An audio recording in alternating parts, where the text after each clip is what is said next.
Bismillahirrahmanirrahim. Assalamualaikum warahmatullahi wabarakatuh.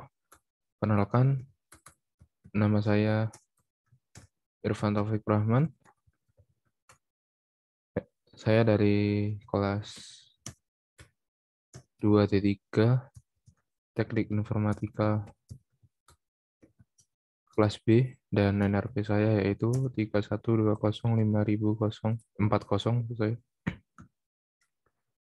Pada mata kuliah workshop pemrograman framework.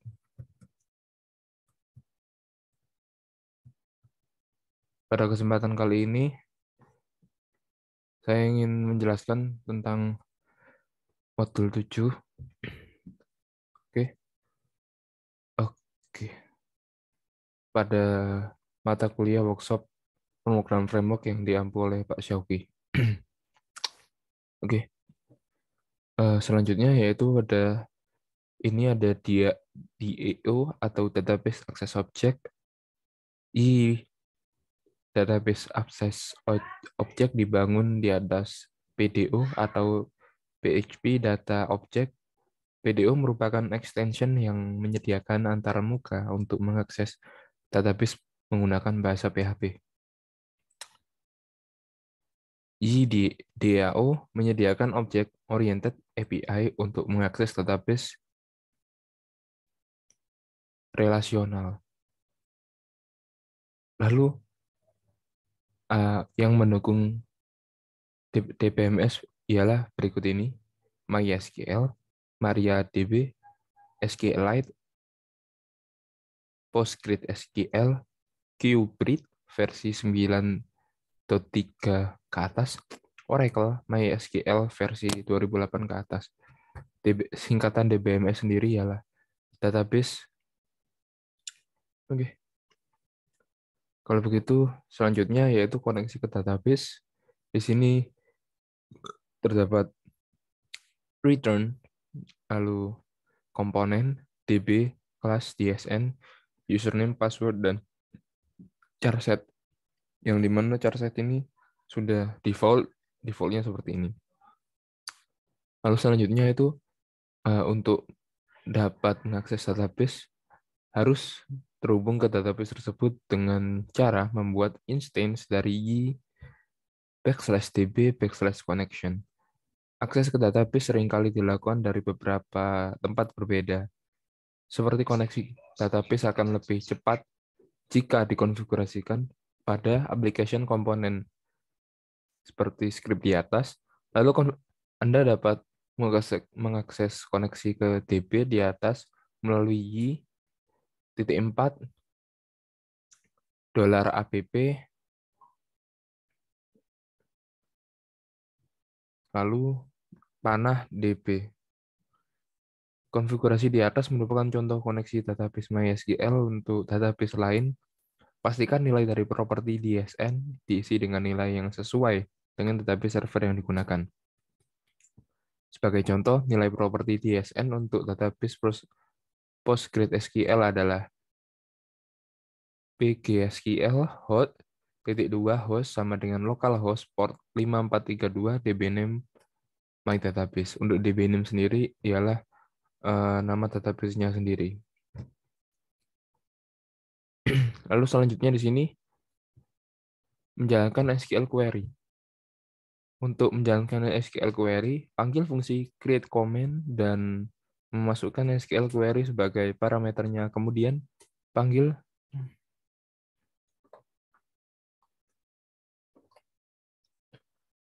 panggil salah satu dari beberapa metode eksekusi yang tersedia, seperti script yang di samping. Lalu ada beberapa catatan di sini untuk menjaga presisi. Data yang diambil dari database selalu direpresentasikan sebagai string atau teks. Walaupun tipe data dari kolom pada tabel adalah numerik. Binding parameter. Untuk menghindari serangan SQL injection, Anda harus menggunakan pendekatan binding parameter. Pendekatan ini juga dapat meningkatkan performa dari statement SQL, Anda dapat menggunakan metode bind value, bind a single parameter value, bind multiple parameter value in one call, similar bind value, but also support binding parameter reference. Lalu contohnya seperti di samping. Menjalankan perintah SQL selain query. Untuk menjalankan perintah SQL selain query, dapat dilakukan dengan memanggil metode execute.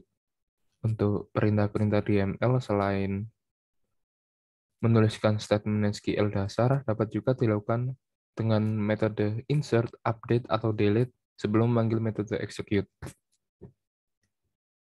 Lalu selanjutnya di sini,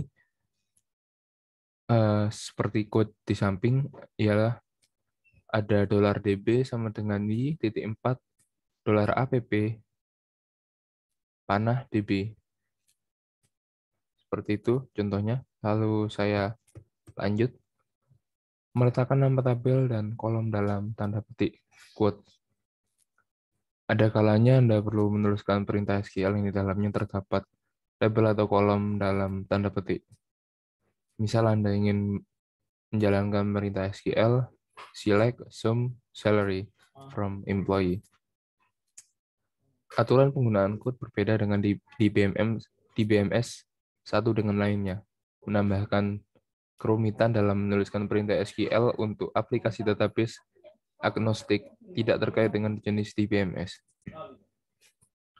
Dalam IDEO, Anda dapat menginclude nama kolom dalam double kurung kotak atau kurung siku, dan nama tabel dalam double kurung kurawal, seperti contoh di samping.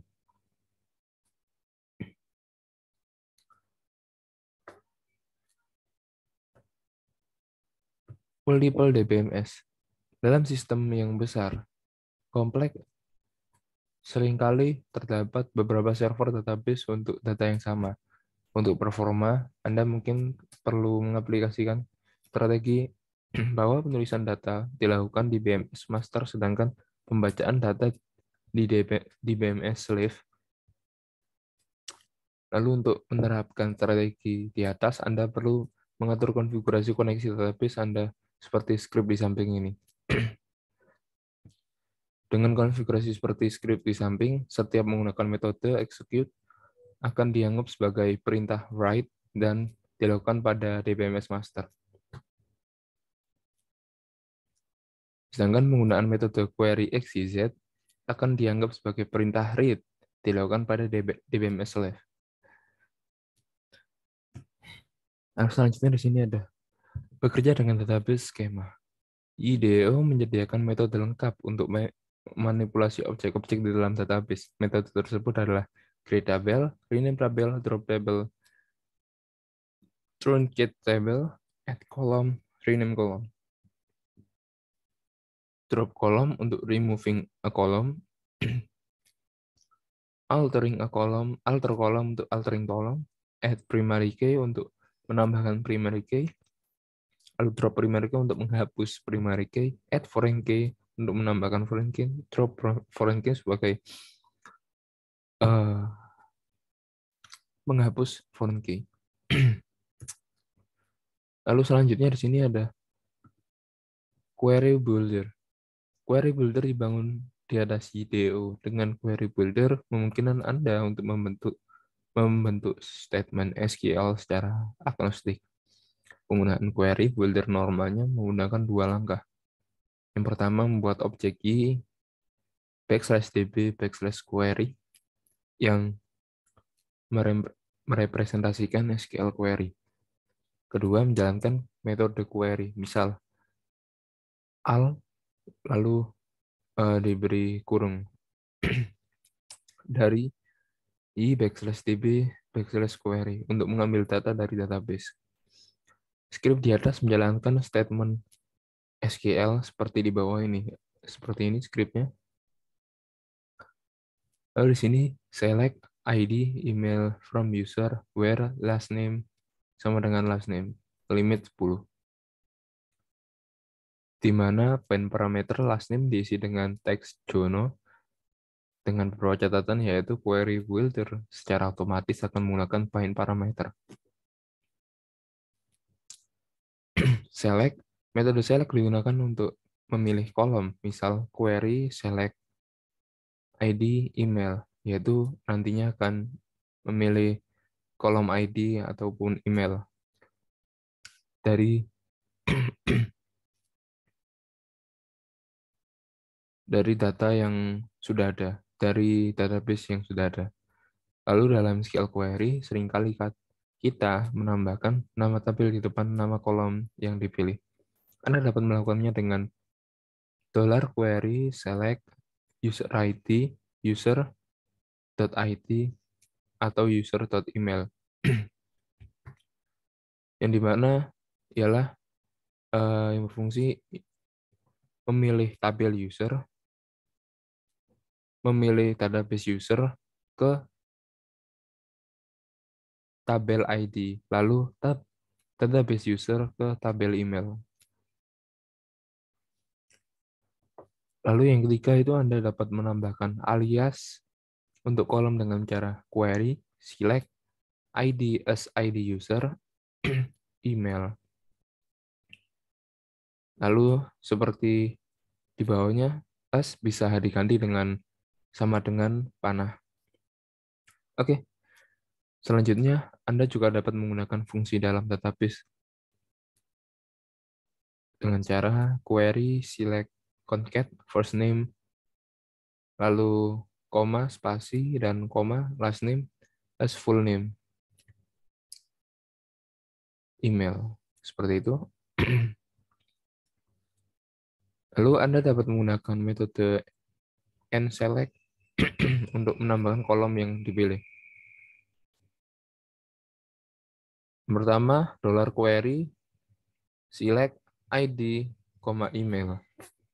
Lalu yang kedua, query at select last name. Lalu di sini ada from.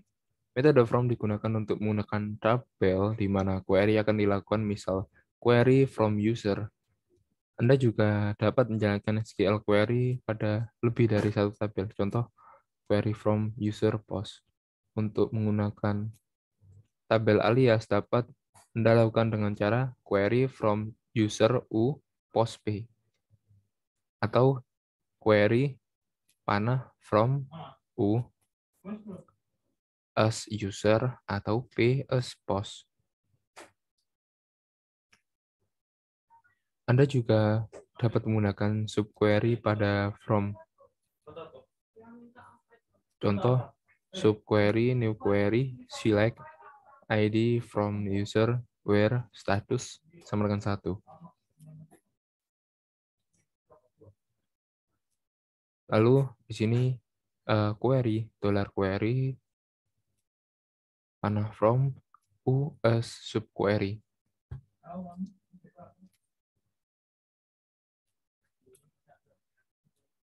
Di sini yaitu where. Metode where digunakan untuk menuliskan kondisi dari SQL query, misal query where status sama dengan 1, atau dengan menggunakan bind parameter query where status sama dengan status. Status sama dengan $status. Jangan menggunakan variabel di dalam where secara langsung karena akan rentan diserang dengan SQL injection. Berikut ini contoh yang harus hindari. Query where status sama dengan $status.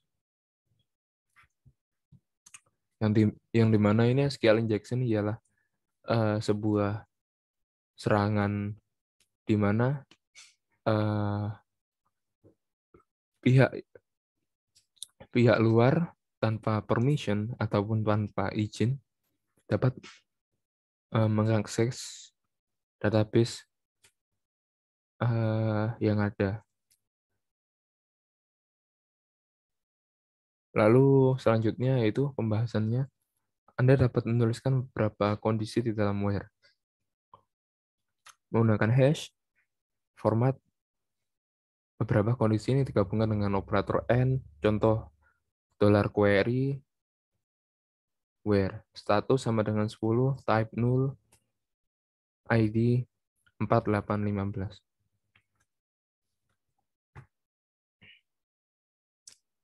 And where dan or where. Metode and where and or where digunakan untuk menambahkan kondisi di dalam sebuah query. Misal, status sama dengan 10, search sama dengan y. Query, where, status, query, and where, like, title, search. Kode di atas akan mengenerate query seperti berikut ini. Where, status sama dengan 10, and title, like, y. Filter where, ketika membuat kondisi pada where yang melibatkan masukan dari user, biasanya Anda ingin mengabaikan jika nilai inputnya kosong. Misal, pencarian berdasarkan username dan email, namun akan mengabaikan kondisi jika username dan email kosong dapat dituliskan dengan $query filter where username as $username, lalu email as $email. Di sini pencarian berdasarkan username dan email, namun akan mengabaikan kondisi jika username atau email kosong. Maka tidak akan terjadi error. Jika variabel $email kosong, sedangkan $username ada nilainya, maka query yang akan di-generate adalah where username sama dengan .2 username. Lalu mirip seperti metode and where dan or where, Anda juga dapat menggunakan metode filter where and or filter where untuk menambahkan kondisi di dalam sebuah query. Order by, group by, and having. Yang pertama, pengurutan order by digunakan untuk menentukan bagian order by pada sebuah SQL. Contoh, $query, order by, ID, as sort ascending, name, as sort descending. Maksud saya. Anda juga bisa menambahkan kolom pada bagian order by pada sebuah SQL dengan memanggil metode add order by. Pengelompokan berdasarkan kolom group by digunakan untuk menentukan bagian group by pada sebuah SQL. Contoh, query group by ID status. Anda juga bisa menggunakan kolom pada bagian group by pada sebuah SQL dengan memanggil metode add group by. Having digunakan untuk menentukan bagian having pada sebuah SQL. Contoh, query having status sama dengan 1.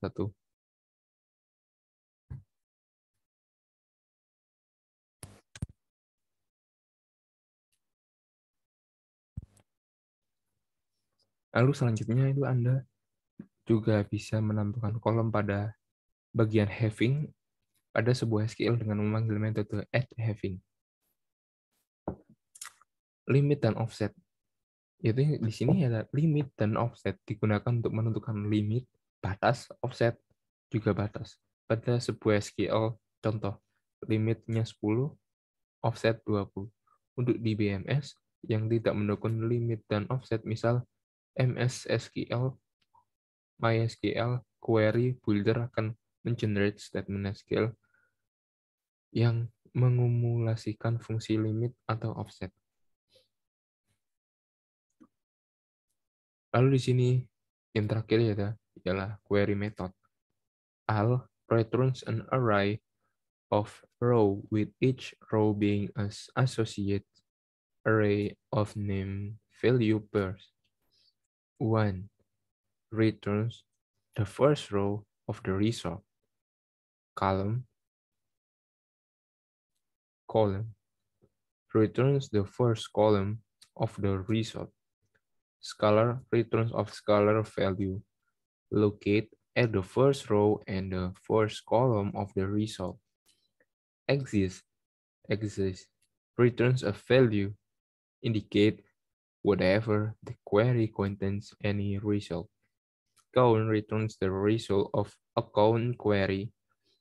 Other aggregation query methods include sum, average, match, max, mean. The $xp $key parameter is majority for this method and can be either a column name or a DB expression. Seperti itu. Untuk selanjutnya, ya kurang lebih seperti ini yang ada di PPT.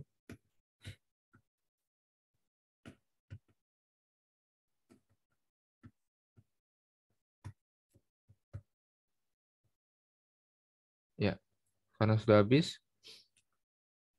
saya cukupkan video ini pada kali ini.